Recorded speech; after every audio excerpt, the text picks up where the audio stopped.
지역사회에서도 윤석열 대통령의 퇴진을 요구하는 목소리가 높습니다. 국민의힘이 대통령 탄핵소추안 표결에 집단 불참한 것을 두고 지역의 학계와 법조계에서도 위헌정당 해산 심판 대상이라는 지적이 나오고 있습니다. 박종훈 기자입니다. 지난 7일 국회, 온 국민과 세계의 이목이 쏠린 윤석열 대통령 탄핵소추안이 결국 폐기되고 말았습니다. 국민의힘 국회의원들이 집단으로 표결에 불참하면서 의결 정족수가 미달했기 때문입니다.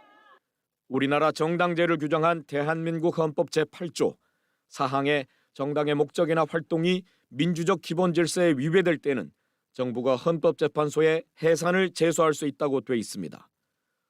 법학자들은 윤석열 대통령이 비상계엄령을 선포하고 특수부대를 동원해 헌법기관인 국회와 중앙선관위를 타격하는 일련의 위헌적 형태에 대한 탄핵소추안 표결에 집단으로 불참한 건 민주적 기본 질서에 위배되는 정당 활동이라고 지적합니다. 이는 국민의힘이 헌법재판소의 위헌정당 해산 심판을 받을 수 있는 대상이 된다는 뜻입니다. 방조하거나 조직적으로 방해를 했다. 그렇다면은 국민의힘의 이번 행위가 이거는 민주적 기본 질서를 정면으로 위배하는 그런 행위였다. 그래서 위헌정당 해산 심판의 대상이다. 실제로 지난 2014년 통합진보당 해산을 결정한 헌법재판소 재판관들도 당시 바로 헌법 제8조 사항 민주적 기본 질서 위배를 기준으로 삼았습니다.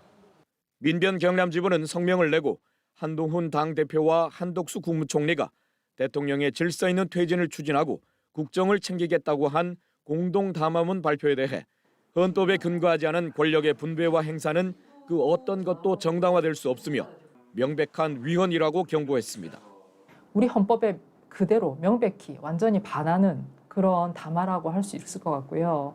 그리고 그 두 분이 실제로 담화 내용대로 국정을 앞으로 의논하고 운영해 나간다 하면 그 모든 행위들이 저는 무효라고 생각을 합니다. 또한 비상계엄 선포라는 반헌법적 조치를 저지하지 못한 한덕수 총리는 내란죄의 책임으로부터 자유로울 수 없고 탄핵소추 표결에 불참한 국민의힘은 내란 방조 세력임을 자인한 거라고 지적했습니다.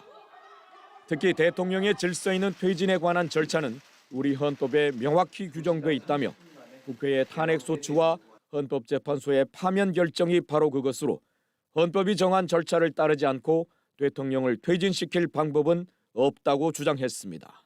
MBC 뉴스 박종웅입니다.